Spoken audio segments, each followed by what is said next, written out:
आत्मीय भाइयों और बहनों, आपको पुस्तक जन्म शताब्दी पुस्तक माला 41 लोक सेवा की प्रवृत्तियों के केंद्र हों मंदिर प्रवचन श्री राम शर्मा आचार्य अपनी आवाज़ में पढ़कर सुना रहे थे।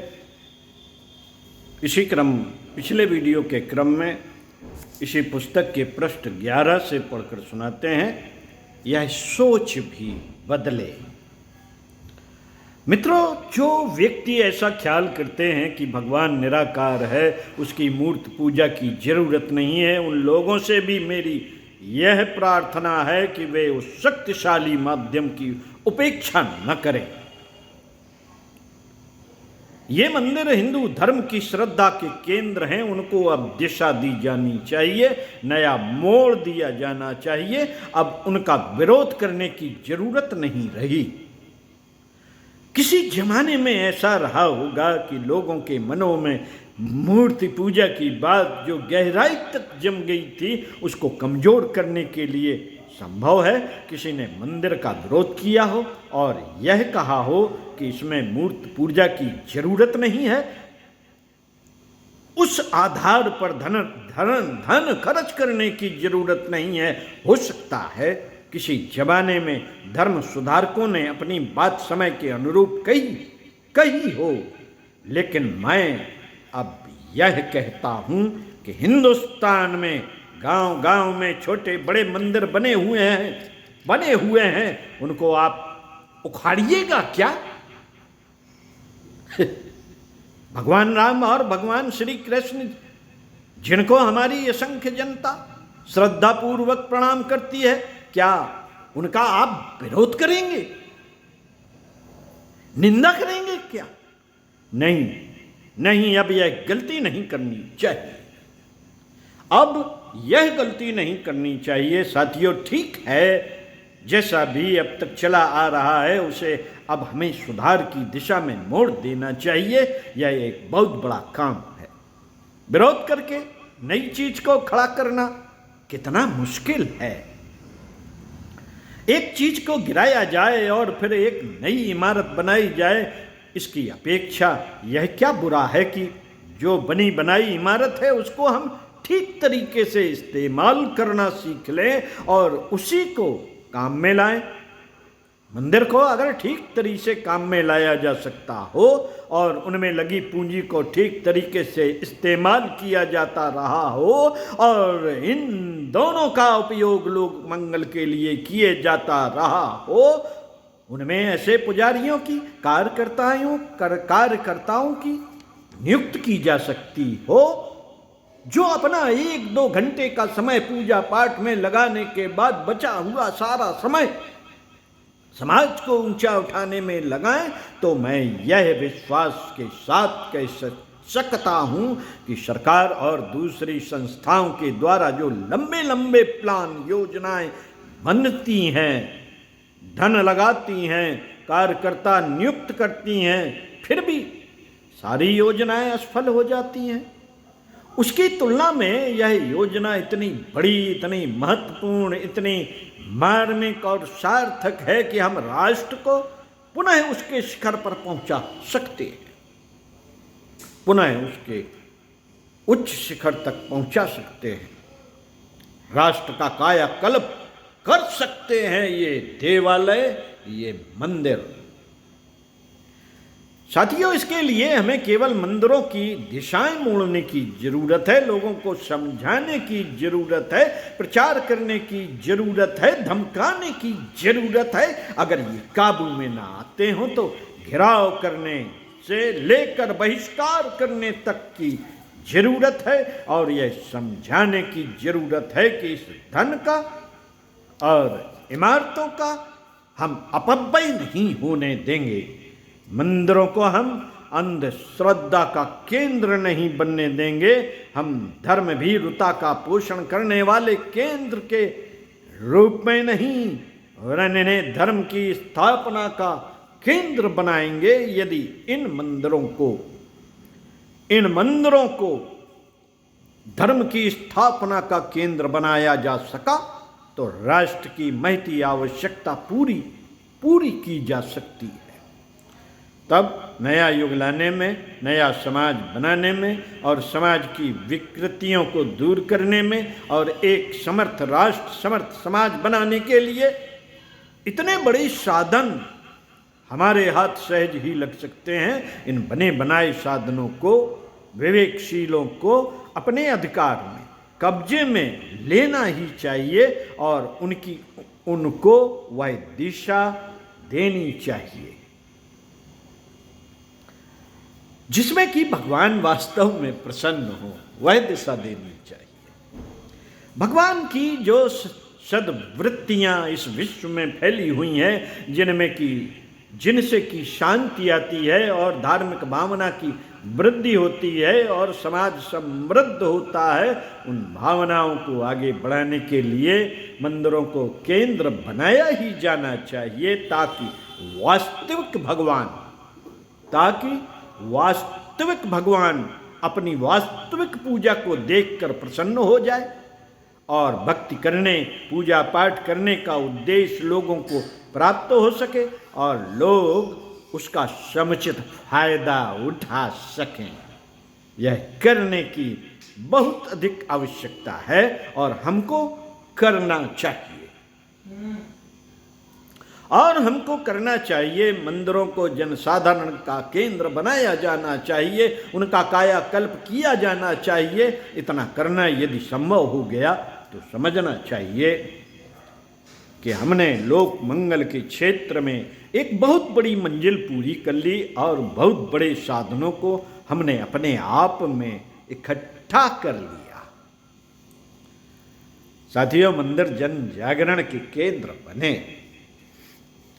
भारतवर्ष में लगभग 6 लाख मंदिर हैं जिनमें पुजारी नियत हैं और नियमित रूप से सेवा पूजा की व्यवस्था होती है। इनमें से सैकड़ों ऐसे हैं जिनमें दर्जनों कर्मचारी विभिन्न प्रयोजनों के लिए रहते हैं, पर हम न्यूनतम औसत निकालने के लिए यह मान लेते हैं कि हर मंदिर के पीछे केवल एक कर्मचारी नियुक्त है। यद्यपि हजारों ही मंदिर ऐसे हैं जिनका भोग, प्रसाद, उत्कृष्ट श्रृंगार, सफाई, रोशनी, मरम्मत आदि का खर्च लाखों रुपया मासिक है, पर न्यूनतम औसत भोग, प्रसाद, दीपक, मरम्मत तथा पुजारी का वेतन आदि कुल व्यय का अनुमान लगा लेना चाहिए कि 6 लाख मंदिरों का खर्च इस हिसाब से कितने रुपए वार्षिक होगा। भारतवर्ष में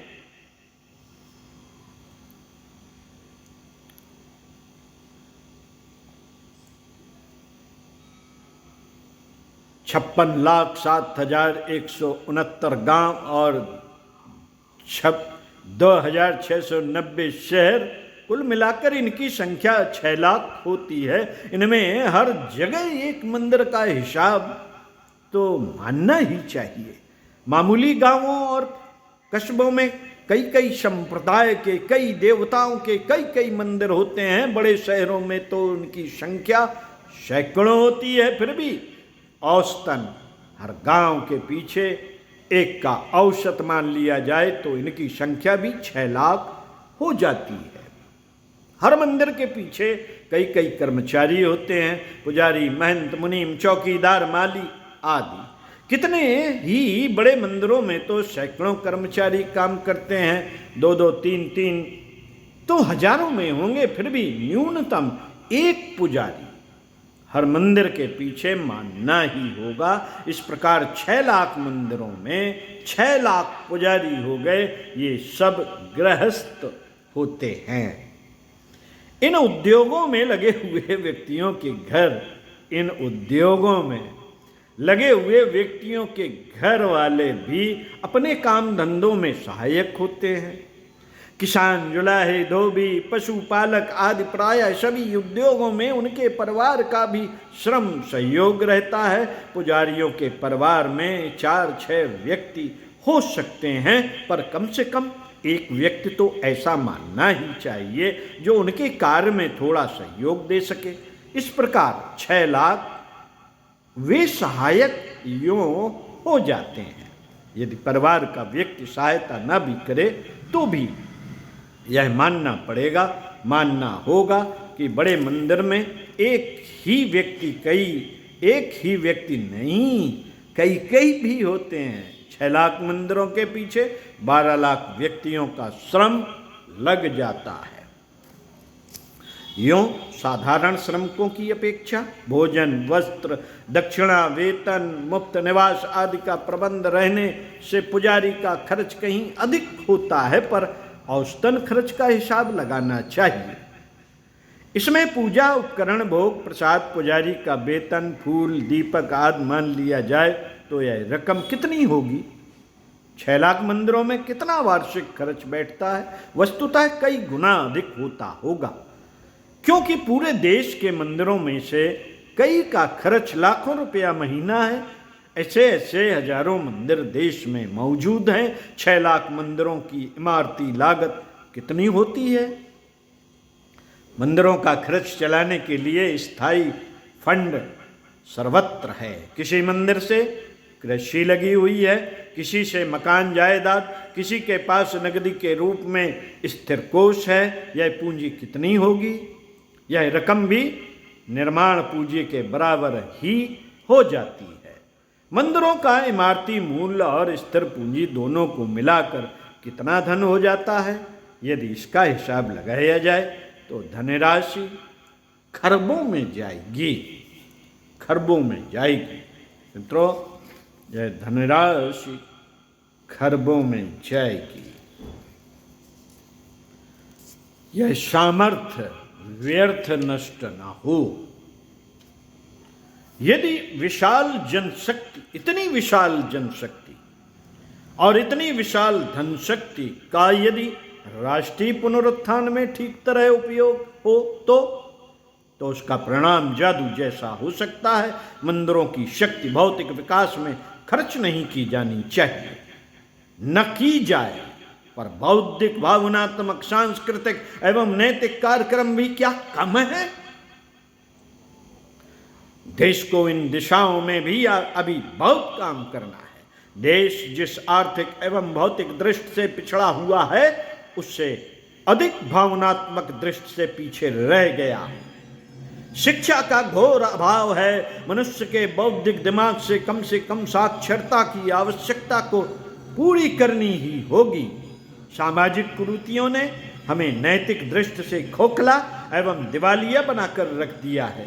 स्वास्थ्य जर्जर हो रहे हैं, भावनाओं में न उल्लास है न उत्साह। आर्थिक आडंबर तो जाल जंजाल की तरह फैलता चला जा रहा है, पर धार्मिक कर्तव्यों से विरक्ति दिन दिन बढ़ रही है। हमारी मानसिक स्थिति ही नहीं, सामाजिक स्थिति हर दिशा में जर्जरित हो रही है।